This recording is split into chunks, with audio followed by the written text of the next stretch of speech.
Hello friends, welcome back my YouTube channel MS maths जहां मैं upload करता हूं आईआईटी जेम एंड बीएससी से रिलेटेड वीडियो लेक्चर्स।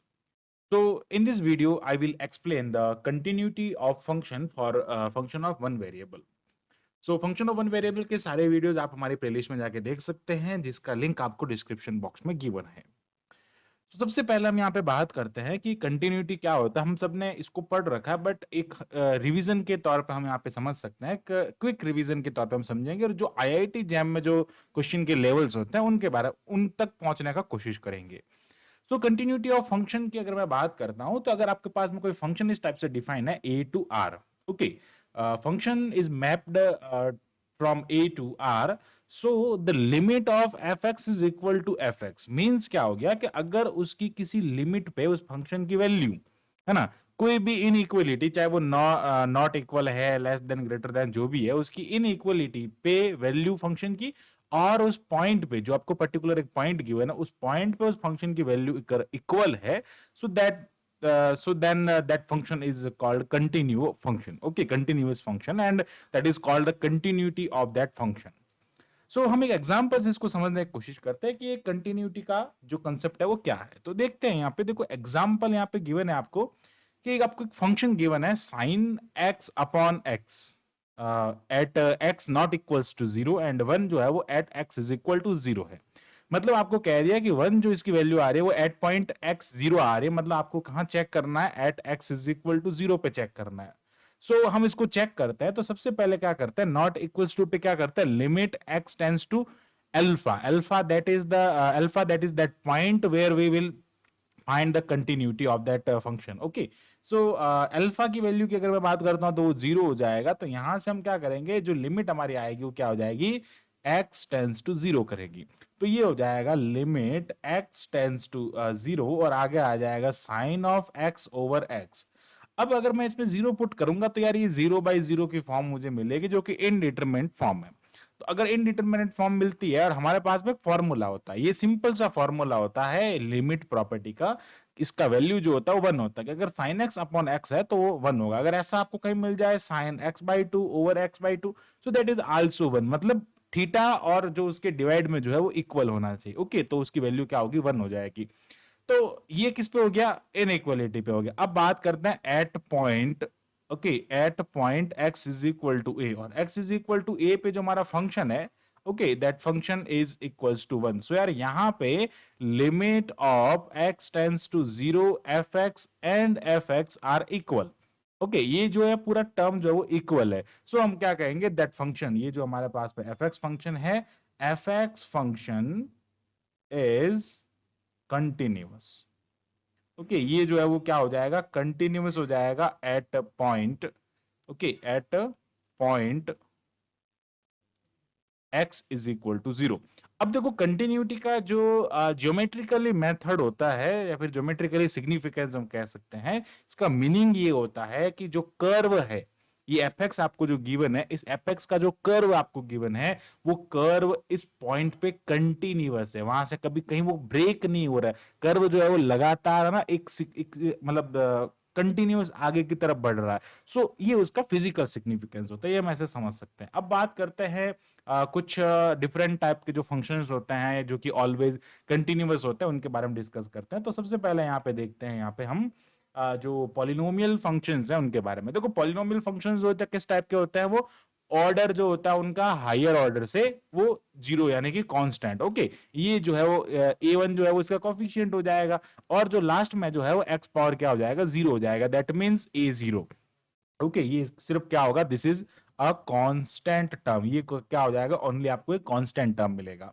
अब इसका मीनिंग क्या हो गया कि यहां पे अगर आपको ऐसा कोई फंक्शन गिवन होता है, तो ये फंक्शन जो होता है वो ऑलवेज कंटिन्यूस होता है एट अ पॉइंट, किसी एक ना, एट एनी पॉइंट ये फंक्शन कंटिन्यूस होता है। अगर आप इनकी लिमिट ले लो किसी भी पॉइंट पर, उस फंक्शन पे उस पॉइंट पे उस फंक्शन की वैल्यू फाइंड अगर आप करेंगे, सो यार दैट इज इक्वल। ओके, फिर बात करते हैं कांस्टेंट फंक्शन अगर आपको कहीं मिलता है। ओके, जो पॉलिनोमियल फंक्शन होता है उनका कर्व जो होता है कैसा भी हो सकता है, उसमें वो उसके कर्व पे डिपेंड, उसके फंक्शन पे डिपेंड करता है। पॉलिनोमियल जो फंक्शन होता है उसके जो ग्राफ जो बनता है वो कुछ इस टाइप से उसके ग्राफ बनते हैं। यहाँ पे ये x होता है और यहाँ पे ये s टाइप से ग्राफ बनता है, जो कि होता है f x is equal to, ये मिलता है आपको यहाँ पे f x is equal to x. Okay, so अब बात करते हैं आगे। सो अब आगे बढ़ते हैं। यहाँ पे जो कांस्टेंट फंक्शन जो होता है उसमें अगर आप लिमिट पुट करते हैं और एट पॉइंट अगर आप बात करते हैं तो आपको अल्फा मिलता है। अगर मैं कोई भी एक पॉइंट ले लेता हूं यार, यहाँ पे इस कांस्टेंट फंक्शन में वैल्यू पुट, जैसे ये 1 है, x इज इक्वल टू 2 है मान लेते हैं, तो ये भी 2 हो जाएगा। अगर आप इसमें लिमिट पुट करेंगे तो यार वो भी 2 हो जाएगा। It is always continuous at any point. फिर बात करते हैं rational function. Rational function actually कुछ नहीं होता, यहाँ पे दो पॉलिनोमियल फंक्शन का डिवाइड होता है, ओके, जिसमें न्यूमरेटर जो होता है वो px होता है, जो कि कोई एक पॉलिनोमियल हो सकता है, qx जो है वो दूसरा पॉलिनोमियल डिनोमिनेटर में होता है। तो ये जो होता है वो कंटिन्यूअस होता है c में। कोई भी c अगर आपके पास में पॉइंटर हो, c जो है वो यहाँ पे qc जो है वो जीरो नहीं होना चाहिए। Because of that qc zero होगा तो ये क्या हो जाएगा, यहाँ पे इनफाइनाइट पे टेंड करेगा, जो कि इनडिटरमिनेंट फॉर्म हो जाएगी। ओके, तो ये चीज आपको पता होनी चाहिए कि यहाँ पे ये जीरो नहीं होना चाहिए। ओके, तो ये इसकी कंडीशन हो जाएगी। तो इस टाइप से हम डिफरेंट डिफरेंट फंक्शंस होते हैं, general function, okay, polynomial function, constant function, rational function, इनके बारे में हमने डिस्कस किया। सो नाउ अब हम आगे बढ़ते हैं। अब बात करते हैं कंटिन्यूटी एट अ सेट। किसी एक सेट के लिए कंटिन्यूटी का मतलब क्या होता है कि अगर आपको गिवन है set of all point at which the function f x is continuous, ऐसे पॉइंट्स का सेट जिसपे ये कंटिन्यूअस होता है, that is known as the continuity at a set, यानी कि जो उसको हम क्या कहेंगे, कंटिन्यूटी सेट कहेंगे। ओके, फॉर एग्जांपल अगर मैं साइन की बात करता हूं तो यार जो साइन फंक्शन होता है वो कैसे होता है उसको थोड़ा समझते हैं। साइन फंक्शन का जो ग्राफ होता है वो कुछ इस टाइप से होता है, यहाँ पे हम देखते हैं। ओके, साइन फंक्शन जो होता है वो यहाँ से ऐसे स्टार्ट होता है। ओके, ये इस टाइप से जो होता है साइन फंक्शन का ग्राफ होता है। ओके, इसको थोड़ा अच्छे से बनाते हैं। ओके, मान लेते हैं ये साइन फंक्शन का ग्राफ है। अब ये जो साइन फंक्शन का ग्राफ है हम क्या करते हैं, f x is equal to a x ले लेते हैं। ओके, मान लीजिए, चलो ये ए एक्स नहीं लेते हैं, आप कोई दूसरा फंक्शन ले लीजिए। जो साइन जो है उसमें क्या हो जाएगा, इसका सेट। अब ये कहां से कहां तक कंटिन्यूअस है, तो यार ये जो कंटिन्यूअस है वो कहां से स्टार्ट हो रहा है, ये जीरो से कहां स्टार्ट हो रहा है, जीरो से इनफाइनाइट तक चल रहा है। ओके, इनफाइनाइट में ऑलवेज क्या होता है, ओपन इंटरवल होता है, कभी क्लोज इंटरवल। तो ये जो सेट जो होता है ना यार, ये इंटरवल एक सेट होता है। सेट जो होता है वो क्या होता है, उसका कंटिन्यूटी सेट होता है। अगर बात करें 10x के बारे में, तो 10x जो होता है हम देखते हैं यहाँ पे, जो आपका ये 10x जो गिवन होता है ये -π/2 से π/2 में कंटिन्यूअस होता है। ओके, इसका जो ग्राफ बनता है वो कुछ इस टाइप से बनता है। मैं रफली आपको इसका ग्राफ बना के समझा देता हूँ। एक्चुअली इसका जो ग्राफ बनता है ना वो कुछ इस टाइप से बनता है। यहाँ पे अगर मैं बात करूँ इसके कर्व की, तो दो लाइन के बीच में इसका जो कर्व जो बनता है वो कुछ इस टाइप से इसका कर्व बनता है 10 का। ओके, यहां से स्टार्ट होता है, ऐसे चलता है। तो ये जो है वो -π/2 से π/2 में ये जो होता है वो कंटिन्यूअस होता है। ओके, ये 10 का ग्राफ होता है। और दूसरा ये तो हो जाएगा इसका कंटिन्यूटी सेट। ओके, यहाँ पे तो ये क्या होता है, कंटिन्यूअस होता है। और अगर मैं बात करूं 0 to π, ओके, 0 to π में ये क्या हो जाएगा, डिसकंटिन्यूअस हो जाएगा। डिसकंटिन्यूअस का मतलब होता है कि जिसमें कंटिन्यूअस नहीं हो रहा है ना, तो उसको डिसकंटिन्यूअस को हम फर्दर आगे टॉपिक्स में पढ़ेंगे और इसका वीडियो आप हमारे प्लेलिस्ट में जाके देख सकते हैं। ओके, तो ये जो चीजें होती है इसको हम कहते हैं कंटिन्यूटी एट अ सेट, मतलब एक सेट में, एक पर्टिकुलर सेट में वो जो है वो फंक्शन कंटिन्यू है।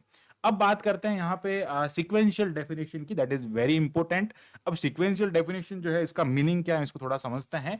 कि अगर आपके पास में कोई फंक्शन इस टाइप से डिफाइन है, let f A to R be a function and f is continuous at C, और एफ क्या है, कंटिन्यूअस फंक्शन है और किसमें है, ए टू आर में कंटिन्यूअस है।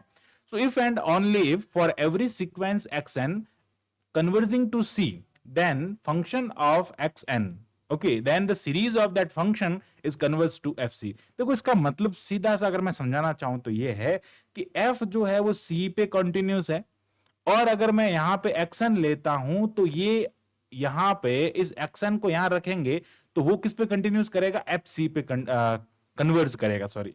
अगर कोई ये सीक्वेंस जो ले रहा हूं वो कन्वर्जेंट सीक्वेंस है और इस कन्वर्जेंट सीक्वेंस को मैं यहाँ पे इस फंक्शन में पुट कर देता हूं, तो यार वो वापस कन्वर्ज करेगा उस फंक्शन पे, उस सी की उस फंक्शन में सी की वैल्यू रखने पर।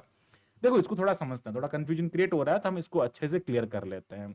देखो इसके नीचे एक और लाइन लिखिए, there exist if there exist two sequence xn and yn। ये मान लेते हैं कोई दो सीक्वेंस जैसा मैं कंसीडर कर रहा हूं कि xn जो सीक्वेंस है यार उसको मैंने कंसीडर किया है। अगर आपके पास में से कोई सीक्वेंस है तो 1/n π ले लेते हैं। अगर n लेंगे तो यार वो इनफाइनाइट तक जाएगा, तो फिर वहां पे समस्या हो जाएगी। ओके, तो ये क्या हो जाएगा, 1/n हो जाएगा, n π हो जाएगा। दूसरा मैं यहाँ पे yn जो है वो ले लेता हूँ यार, yn आ जाएगा यहाँ पे 1/2n+1 और ये हो जाएगा π/2। अब आप देख सकते हैं ये दोनों जो सीक्वेंस है, ये सीक्वेंस जो है वो जीरो पे कन्वर्ट कर रहा है, और ये भी सीक्वेंस जो है वो क्या है, जीरो पे कन्वर्ट कर रहा है। दोनों सीक्वेंस जो है जीरो पे कन्वर्जेंट कर रही है। अब ये कैसे कन्वर्जेंट हुई, तो इसके लिए आपको हमारे सीरीज वाले टॉपिक, सीक्वेंस एंड सीरीज वाले टॉपिक में जाके देखना पड़ेगा, और वहां पे मैं इसका वीडियोस अपलोड करता रहूंगा कि आप कैसे इस टाइप से ट्रिक से ऐसे फाइंड कर सकते हैं। ओके, अब आपको ध्यान ये रखना है कि ये दोनों सीक्वेंस जो है वो कैसी है, कन्वर्जेंट सीक्वेंस। इसका कंसेप्ट जो होता है वो सीरीज एंड सीक्वेंस से आता है। अब यहाँ पे अगर मैं फंक्शन ले लेता हूं, अब कह रहा है कि एक्स एन जो है वो भी सी पे कन्वर्ट कर रहा है, और वाई एन जो है वो भी सी पे कन्वर्ट कर रहा है, मतलब दोनों एक ही पॉइंट पे कन्वर्ट कर रहे हैं। अब हम क्या करेंगे, मान लेते हैं हमारा एफ एक्स जो है वो क्या है, साइन वन अपॉन एक्स है। अब इस साइन वन अपॉन एक्स में मैं ये वाली वैल्यू को यहां पुट करूंगा, मतलब एक्स की जगह पुट करूंगा, और ये वाली वैल्यू को यहां पुट करूंगा, तो ये दोनों वापस एक ही पॉइंट पे कन्वर्ज करने चाहिए। अगर अगर ऐसा होता है तो वो सीक्वेंशियल डेफिनेशन को सेटिस्फाई करता है। तो देखते हैं, सबसे पहले मैं क्या करता हूं, यहाँ पे x1 को पुट करता हूं, मतलब क्या हो जाएगा, fx1 हो जाएगा। तो fx1 जब मैं यहाँ पे पुट करता हूं, तो यार ये जो सीक्वेंस बनेगी यहां से, that is the sine one upon x, और वन अपॉन एक्स, और इधर एक्स एन जो है वो क्या हो जाएगा, ओके एक्स एन है, ओके एक्स वन नहीं है, तो वन अपॉन है तो ये उल्टा हो जाएगा, तो ये हो जाएगा एन पाई। और यार जो साइन एन पाई जो सीक्वेंस होती है यार, वो किस पे कन्वर्ट करती है, जीरो पे कन्वर्ट कर जाती है। अब बात करते हैं sequence of x y n के बारे में। तो यार वाई एन जब जो ही हम इसमें रखते हैं, तो साइन ये हो जाएगा two pi plus two n, sorry two n plus one, और ये हो जाएगा पाई बाई टू, और ये जो ही हम इसमें पुट करेंगे तो ये वन पे कन्वर्ट करेगी। तो आप देख सकते हैं यहाँ पे तो ये दोनों एक ही पॉइंट सी पे कन्वर्ट कर रहा है, पर यार यहाँ पे वैल्यू रखने पे ये डिस्टिंक्ट वैल्यू लिख रहा है ना यहाँ पे, तो क्या हो जाएगा, बट इफ एक्स है ना, बट यहाँ पे लिखा if x f x n and y f y n converging to distinct limit, then f x is not continuous. देखिए आप यहाँ पे दोनों सेम लिमिट पे सेम पॉइंट पे कन्वर्ट कर रहा है, बट यहाँ पे दोनों डिफरेंट पॉइंट पे कन्वर्ट कर रहा है, तो हम क्या कहेंगे, दिस इज नॉट कंटिन्यूस। ये फंक्शन जो है वो क्या हो जाएगा, कंटिन्यूअस फंक्शन नहीं हो जाएगा। अगर ये यहां पे एक ही लिमिट पे मान लो जीरो पे कन्वर्ट कर जाता, तो हम कहते हैं this is a continuous function. तो ये इसकी एक सीक्वेंशियल डेफिनेशन होती है, और आई होप आपको ये पूरा कंसेप्ट जो है वो कंटिन्यूटी का समझ में आया होगा। So thanks for watching this video. Next video के लिए आपको इंतजार रहेगा, तो हम जल्दी नेक्स्ट वीडियो लाएंगे, और आप सारे वीडियोस जो हैं हमारी प्लेलिस्ट में जाकर देख सकते हैं। So thanks for watching this video, keep watching MS maths and subscribe the channel MS maths.